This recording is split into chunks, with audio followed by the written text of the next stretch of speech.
Welcome back, and our guest today is an Egyptian woman with such a specific social and academic interests.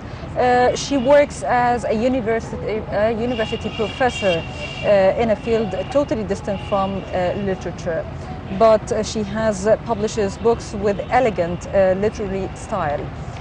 She's also deeply concerned with women issue, as she is a member of the National Council for Women. Our guest today is Dr. Samaa.Hosny. She's an assistant professor of statistics, faculty of economic and political sciences in Cairo University. Hello and welcome to our show. Thank you very much. Dr. Samaa, you recently published a book named The Stories of Homeland. So how do you combine the interests of statistics and literature and writing? How does that work for you? Well, this is one of the misconceptions about the academics, but I find no contradiction at all because people are always multifaceted, and the richer the personality gets, the more facets they have. So, and vice versa, of course. So, since I was a child, I always liked music. I played piano. I took singing lessons. I took writing lessons, scenarios and cinema and so on. So I think that there is absolutely no contradiction, because this is my passion. This is my hobby, or these are my hobbies, like art in general.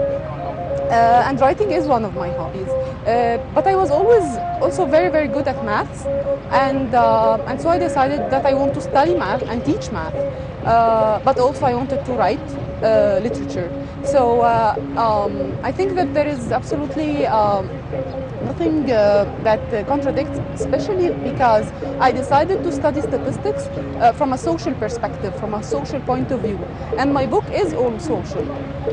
It discusses all social topics in our homeland. That's why it's called Stories of a Homeland. Yes. So, so I study data, statistical data, about social topics like social cohesion, like homeless children, like many, many other topics. And this is what I wanted to depict in my, to write in my book. Yes. Of course, writing and issuing a book is not an easy job. Tell us more about this book and what kind of message you want to convey through this book. This book, I started to write it when I was starting my PhD. I was done with my master's. I had all sort of problems going through higher postgraduate studies, and all the myths about academia that people were just, you know, telling you, well, an academic is something really, I don't know what, and so on and so forth. But then I said, okay, I found that there are things that are not that good in academia, and I really want to tackle, especially in the field of statistics, because we lack statistics. We lack credible statistics in Egypt. We lack good numbers, reliable numbers, for so many reasons. So I said, okay, if I want to study social issues, I will move into writing something that is not academic, that is really nice for people to read, for the layman and the laywoman. If there is something called laywoman, because I'm concerned about women issues. So I mean, for everyone to read and enjoy. I don't want to come up talking in statistics, equations, graphs. How many people are interested in that? But if I write a poem, a short poem, a quatrain specifically, how many people are interested in that? And there are so many messages I want to convey. So these are 180 quatrains. They are all in Egyptian dialect. And they tackle so many social issues that I am personally and specifically interested in. Women empowerment is one thing. Social cohesion is another thing. My PhD was a statistical index, creating a statistical index for social cohesion in Egypt, for Egyptian youth. And I was tackling also the issue of disability, the issue of homelessness, the issue of social and financial discrepancy between different parts of or factions of our homeland, I also talked about some of the political issues, like those. I started writing this in 2008. So, of course, the Egyptian revolution and all the emotions that were there, I wanted to mention this from a social point of view. So this is what the story, this is the story of the whole book, and that's why I called it Stories of a Homeland, because each quatrain talks about a different story. Yes, regarding the Egyptian women, what about the main issues that you spoke about in this book, and how did you solve them? It's more of the, as I said, it's not something really academic, and it's not a policy book. Rather than, I just wanted to tackle some issues for people to think about, because I believe that in Egypt in general, we really need to enhance cognition and the perception of every person about their own selves, and about the surrounding milieus that they're living in, and then eventually the perception about the whole country. So, for example, I noticed that there are so many problems. Gender issues start at home. I found that there are so many problems in parenting, especially if a house brings up a girl and a boy. And there are so many things. I was brought up in a very, very democratic house. I have a brother, an older brother, and we were always equal.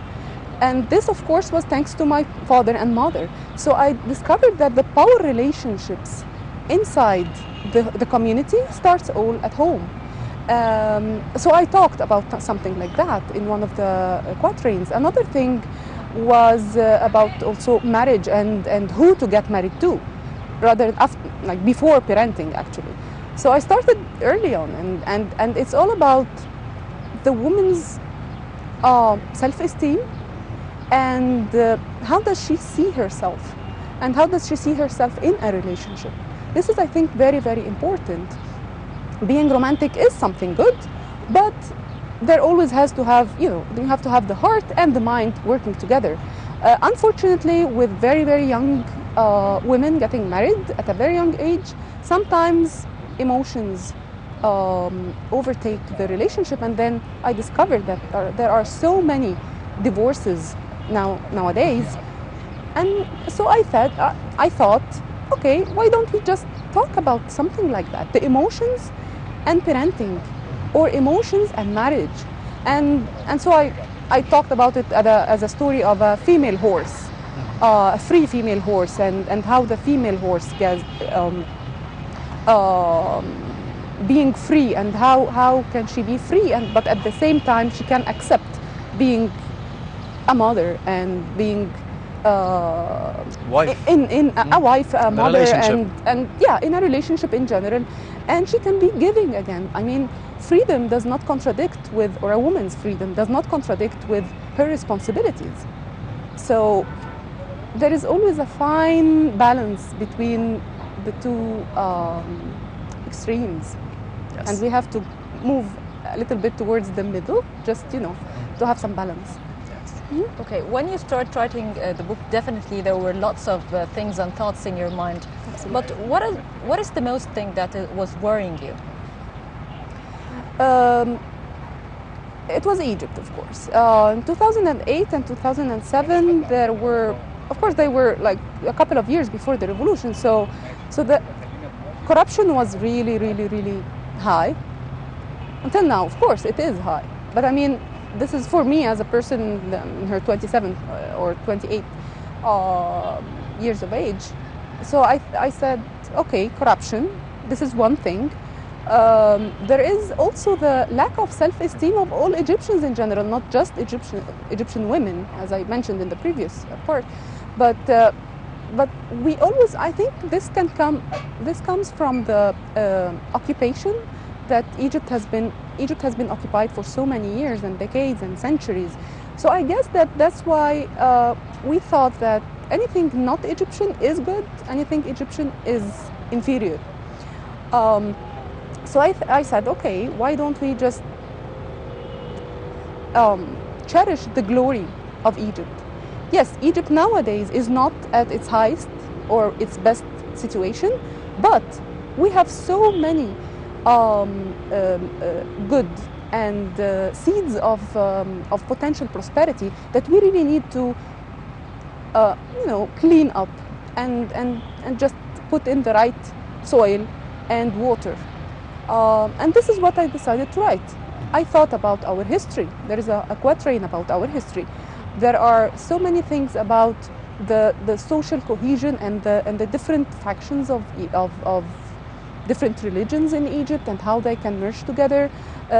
So many idioms and so many ancient songs and so many very, very specific Egyptian types like Mawal, for example. So I tackled these songs and tried to move from the original words to a new idea.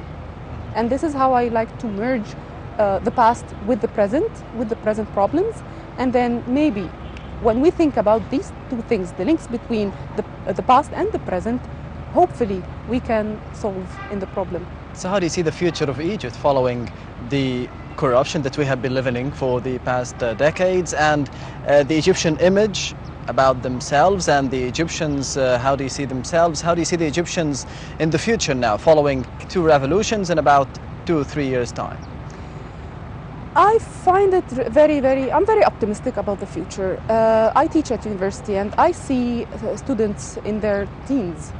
And there are so many brilliant students in my school at least, and of course in so many other schools. But I can see the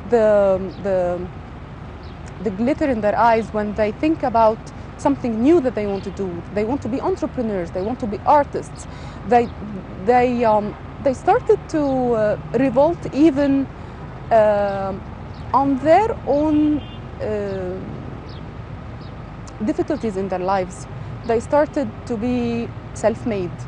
And fortunately, I can witness this very, very closely because I'm the founding director of a center for mentorship. And so they come to me with all their aspirations and hopes, and they tell me so many for counseling, but then I learn so much from them as well. Yes. So I'm very, very optimistic. They learned how to stand for themselves. Of course, it's not in the right way sometimes. Sometimes they're too aggressive, or sometimes they're still not courageous enough to stand up for themselves to the fullest. But I can find a trend, statistically speaking, a trend that is really promising, I think. Yes. Let me ask you about your personal dream. Of course, you've mentioned a lot that in Egypt, maybe also in the Arab world, of course in the Arab world, there is a lot of gender equality problems, and the woman is always being put in a level that she must be inferior than men. So what's your personal dream, and how do you want to see the Egyptian women in the future? I just want the Egyptian woman to know her strengths and to stand up for herself. There was a very, very nice quote. I was traveling with a number of people from different countries, and I heard this quote: if you're not at the table, you will be on the table. So I guess we need to be at the table. We need to speak up for ourselves. We need to respect every person, but again, respect ourselves first. This is from the women point of view, but for Egypt in general, I really need to see every single person with very high self-esteem and being sure that they can do something, that their future is better than today. So I just want to raise the hope of every person and tell them there is no impossible, just try. Yes, Professor Dr. samaa.hazem.hosny, the Assistant Professor of Statistics of the Faculty of Economics and Political Science at the Cairo University. Thank you very much for being with us today on Nile Cruise. Thank you very, very much. Have a great day. And we are going to watch a report about the Orphans' Day in Egypt with Basma Taha.